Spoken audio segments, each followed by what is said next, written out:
আমার যা ইচ্ছা আমি ভোট দিয়েছি, কেউ কোনো বাধা সৃষ্টি করে নাই, এরাও কোনো বিশৃঙ্খলা এখানে হয় নাই। আমাদের এখানে মন মতো নিজের বিবেক মতো আমরা যা চাচ্ছি সেভাবেই ভোট দিয়ে আসছি। ভোটের যে আমেজ বা উৎসব সেটা কি আছে কি না? হ্যাঁ আছে, এটা আছে উৎসব আছে এখানে। আপনি ভোট কেন্দ্রের নিরাপত্তার বিষয় কেমন দেখছেন? নিরাপত্তার বিষয় তো ভালোই দেখলাম, পুলিশ এখানে চেক করতেছে, আমাদের একটু বাধা দিয়েছিল কী ব্যাপার আসছেন, আমরা ভোট দিতে আসি, ঠিক আছে চলে যান, এই বলতে পুলিশ একটু বাধা দিয়েছিল আর কি, কেন আসছেন, কোনো বিশৃঙ্খলা হবে কি না, আমরা ভোট দিতে আসছি, ঠিক আছে চলে যান। উপস্থিতি মিডিয়াম, এই ক্যান্ডে যে সবাই যে একটা ইউনিয়ন, সারা ক্রানগঞ্জের মধ্যে এত বড় ইউনিয়ন নাই, এখানে 2টা ইউনিয়ন হওয়া দরকার।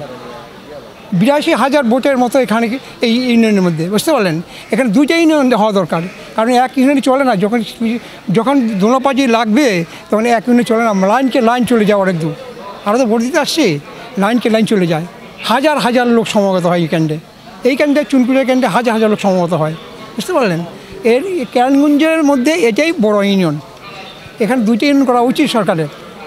আমি ভোট দিয়েছি, সুষ্ঠুভাবে দিয়েছি, কোনো অসুবিধা নাই, আমি সুষ্ঠুভাবেই ভোটটা দিতে পেরেছি।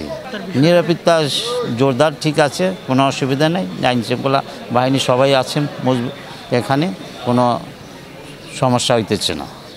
ভোটের উৎসবটা মোটামুটি ভালোই চলতেছে, আবার সামনে হয়তো আরও মানুষ আসতেছে, আস্তে আরও হয়তো এখন সকালের টাইম, যার জন্য মানুষ এখনও বাইরে নেই বাড়ির থেকে, আস্তে আসতেছে সবাই ভোট কেন্দ্রে, মোটামুটি ভালো আছে, সবাই আসতেছে।